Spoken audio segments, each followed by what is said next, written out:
What's going on, guys?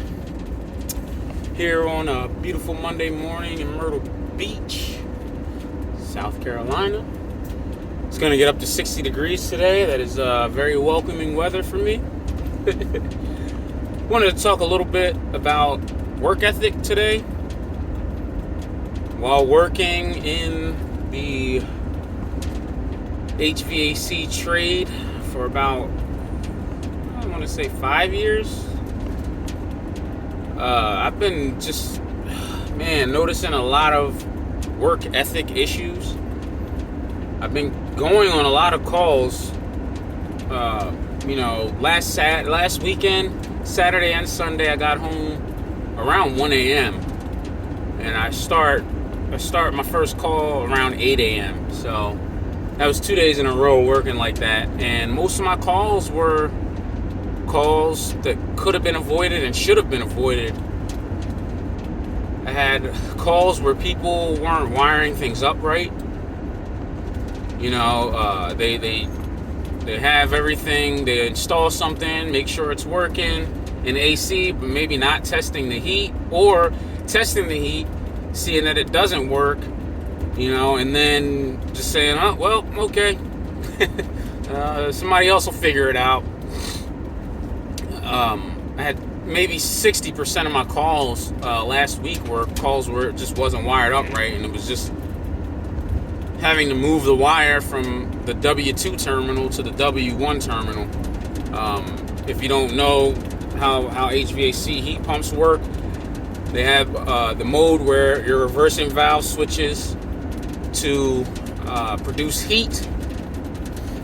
So it reverses the refrigeration cycle and put your condenser coil pretty much on the inside of the unit, on the inside of the house, to produce heat inside and take the cold air outside. And when that process can't keep up, you have your electric heat, auxiliary heat, which will kick on and help the heat pump produce enough heat to bring the temperature inside of the structure to the right temperature. So you have two-stage heat. Some units have a W2 terminal, which I'm not really 100% sure if it's to bring on maybe one heat strip, and then W2 brings on both heat strips. I'm not sure how that works. I got to do more research. I just pretty much taught myself how heat pumps work. I knew how they worked, but I taught myself kind of how to fix them. So I'm not 100% on heat pumps, but if you put it on W2, that's your brown wire going pretty much nowhere because there is no extra heat. I think it's for having two heat strips, so it'd be like 3-stage heat. I'm not sure how that works. Maybe it's if you have air conditioning outside, and then maybe you have two stages of the electric heat. Maybe what that means. But either way, it's easily avoidable by looking at the wiring diagram. Yesterday I had a client who came here from Virginia. This is their second home, and they came down from Virginia to spend their weekend, and they realized, like, oh man, my heat isn't working. Well, 8 days or 10 days before my call to come repair it, I came there, and they were like, well, our heat wasn't working before, and we had a guy come out, and it didn't. He said that our heat strips were faulty, so he told us we had to get new heat strips. Well, upon further investigation, everything was wired up correctly. Everything looked to be fine with how it was wired. I was getting 24 volts to where I needed to get it on the low side for the contactor to pull in, but the contactor wasn't pulling in. And I was sitting there for like an hour trying to figure this out. What the heck is going on here? Well, I said, you know what? Let me go ahead and look inside this manual, because I noticed it had dip switches. It was one of the heat pumps that had a board in it. I think it was a 16 SEER. it had the board in it, but you couldn't go into the board with your Cool Cloud app.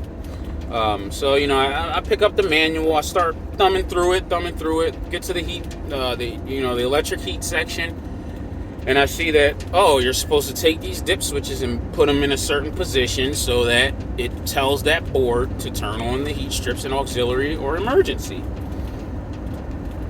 So I get it working, and it just kind of dawned on me that somebody literally had this person who went up here literally had the client pay for new heat strips because he couldn't get the heat strips working. Had the client pay for new heat strips, saying that the heat strips were not good. Put these new heat strips in, and then pretty much told the customer afterwards, because you can't get these heat strips to come on, told the customer, all right, everything's good. Give me the money. I'm out. And then literally just left them with no heat. So I'm really just starting to realize that, work ethic is kind of going by the wayside, like with contractors and stuff like that. Back home, I had grown my company and, almost to 100,000 in revenue. And I did no advertising. All my stuff was word of mouth with how I got my business. And, a lot of the times I kind of beat out other people because I just had good work ethic and I was honest. I showed up when I said I was going to show up. And if I didn't show up when I said I was going to show up, if I'm running behind, I call you and let you know. I communicate with my customers, and let them know what's going on. If I messed up, I'm upfront about, hey, I messed up, and I'm not going to charge you for this. Or, hey, I can't really 100% put my finger on what the issue may be. Here's 3 options of what I think it may be, but I can't pinpoint it. We can start here.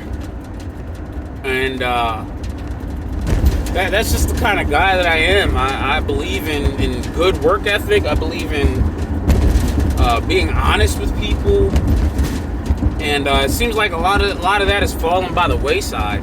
And people are just so much more worried about money and getting these sales and all this stuff. And, I'm just not that type of person.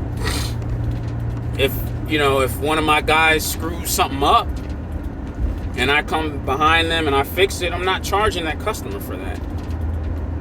Because it should have been taken care of with that first call.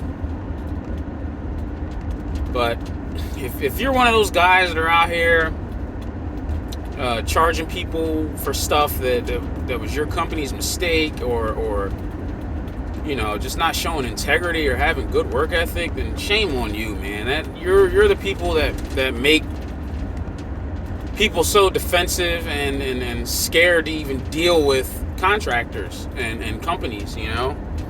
I've had several people tell me, and this just might be this area, but I've had several people tell me that they were getting work done and the contractors said they didn't show up because they were going fishing that day. And that just might be this area because the weather is so nice and everything. But still, at the end of the day, if I have a job to do, I'm not going to shirk those responsibilities for anything